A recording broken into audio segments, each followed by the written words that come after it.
Hey, Salvatore! A shadowy horse with the speed of a bullet, a trail of dust and a hearty, "Hey, Salvatore!" The Roan Ranger, with his faithful companion Tronno, the masked rider from just outside of town, fought for law and order in the northern Midwestern United States, let's say. Return with us now to those thrilling days of the 20th century. From out of the past comes the sound that's definitely not two coconut shells knocked together, but the hoofbeats of the amazing horse Salvatore. The Roan Ranger rides around. In the countryside near Parabellum City, a few charred timbers lean against a stone fireplace, the remains of a burned farmhouse. A masked cowboy and his faithful companion inspect the yard surrounding the blackened rectangle. I don't have as good a tracking ability as you, Tronno, but I'd say there was maybe 20 men and women trampling around this house. You're right. I suppose the non-binary people might have been there too. I can't tell what they was doing. They might have been dancing. You think they burned down a house and then they celebrate like it was some kind of sacrifice or party? No, you're right. One of the people, she fell right here and there's blood. Somebody kneel right beside. Looking like they maybe stabbed or beat on the person fell here.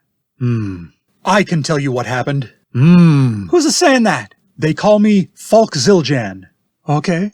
I heard there were 2 out-of-town gunmen camping at the site of this battle. I came to find out what you're up to. See, I told you it was a battle. I'm getting better with figuring out the footprints. Don't be afraid of me just 'cause I wear the mask, Mr. Zildjian. I'm not afraid of masks. Some of my best friends wear them. Hey, Salvatore. Easy there, big fella. Now you hear me say the name of my horse, maybe you recognize me? Is your name Scar? No. You maybe heard me on the radio. They call me the Roan Ranger. No, I haven't heard of you, but I hope people don't call you that to make fun of a speech impediment. It doesn't sound like you have any problem with the letter L otherwise. No, I get this all the time 'cause of that other guy. My name, she's a Roan Ranger, 'cause that's the color of my horse, Salvatore. The word Roan, she means a color pattern for horses. It's like, you know how cats have a calico, a tortoiseshell or like that? Yeah, right. Horses have a whole bunch of names you gotta memorize for the patterns. See how Salvatore has most a black coat, but a few white hairs here and there? That's called a Roan. Anyway, I'm being rude. This here's my kicking aside named Tronno. My real name is George McDonald, but people call me Tronno because that's where I come from. And they say I talk about it too much. Cowboys discourage loquaciousness, so I try not to say too much. You're talking so funny, I can hardly understand. But what he was saying about color patterns, my horse is a paint named Mabel. That looks like a gelding. Why did you give him a female name? Not that there's anything wrong with that.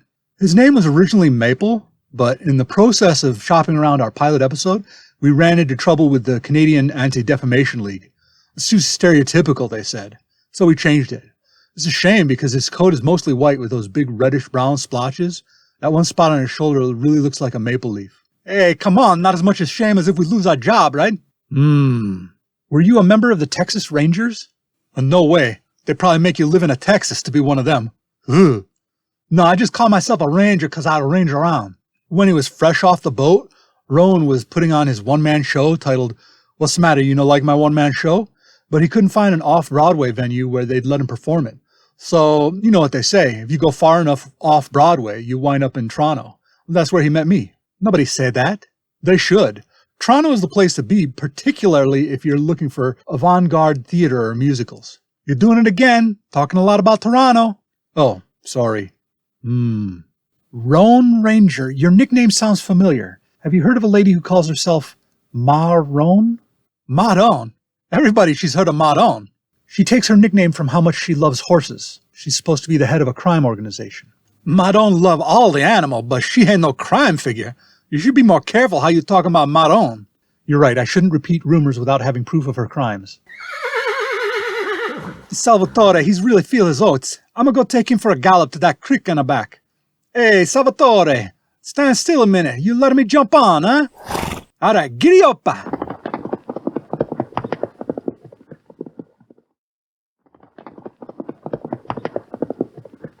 Whoa, Sal, what are you trying to do to me? Throw me in the fireplace or something? I've never heard a horse that talkative. Some of the horses down on the farm never vocalized for months or years. Are you doing something to coax it out of him? You're not digging spurs into him. No, he just trained to whinny a lot. On accounts, it's not a visual medium. You gotta have a few distinct horse sounds, or else people listen to us, they forget there's a horse standing around. You can't just have hooves going clip-clop. People might think that's a cow. I hope people listening to us could distinguish between the sound of cow hooves and horse hooves. They sound nothing alike. It's not that easy to tell them apart. Anyway, we're alone. There's no one for miles. Who do you think is listening to us? Realistically, no one.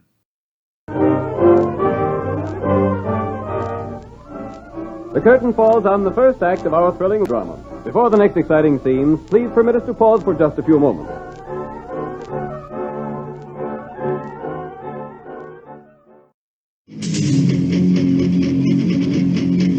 Coming this fall from one of the assistant executive producers of Doberman and Collie, Drama 1310 AM presents Mac Med.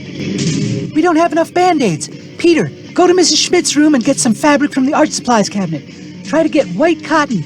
Nothing with colored dyes that could get into open wounds. How can I tell what's cotton? Feel this. This is cotton. Feel your shirt. That's polyester. Now go. Inspired by the real-time narrative technique of a certain Kiefer Sutherland program that taught us torture is patriotic, the groundbreaking medical drama Mac Med follows a full day in the first aid tent at a grade school fun fair. Connie, I don't know what to do with this one. What do you see, Georgette? It's either a subdural hematoma or a splinter, but I can't tell which. Get the tweezers from Sister Irene. If you can't find the sliver, treat it like a hematoma. Trephination with the 5/8 drill bit? No, use the 1/2 inch. Every 5-minute episode of Mac Med depicts 5 minutes out of that fateful 24-hour day when everything went wrong at Our Lady of the Immaculate Medal School, or as the school is better known, Mac Med. The stands collapsed. What stands? The spectator seats next to baseball diamond. You mean those benches? No, they're stands. There's 3 rows of them. There were 3 rows, now it's just wood and twisted bodies. We never should have had a dance competition on top of the stands, especially not the twist. We listen as the minutes tick by in real time. Not live, I mean it's recorded, but the first episode depicts the first 5 minutes of the day. The second episode is the second 5 minutes. There's no 2 hours later narration or anything like that. This intense narrative style captures every moment of drama. It's hard to explain. Here's a segment from the first episode.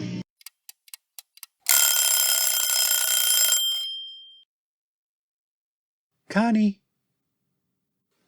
Come on, hon, your cream of wheat's ready. Connie.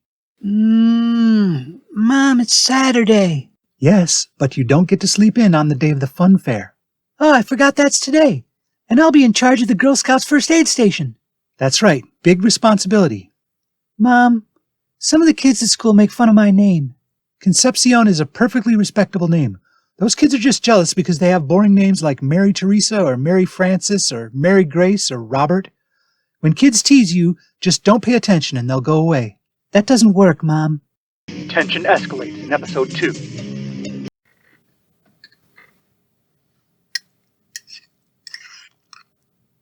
I need to drop off the dry cleaning, but I'll be at the fun fair later, okay? Please don't dawdle on your way to school. Okay. Anyway, episode 47 is where the action really takes off. Don't tell me how to handle a nosebleed, Connie. I've read 4 different pamphlets about how to treat common injuries while hiking and camping. Mary Grace, we're not hiking or camping. This is real medicine. I read half of my aunt's textbook from her health class, and she's in high school. A scrape is called an abrasion. A cut is called a laceration. Did you even know that? Now we're wasting time. I have a double skin knee to clean off. You're right, I'm sorry. Mac Med, this fall on Drama 1310 AM, WPBC. Parabellum City.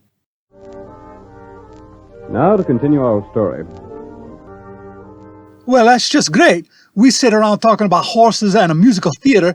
Here come the competition with medical practitioners arguing over which ones are more qualified. How are we supposed to top that? Frankly, I want to wrap up our story so I can listen to that medical show. I'm game, let's wrap. Is that a horse or a cow? What'd I say? Not so easy as you thought, telling them apart, huh?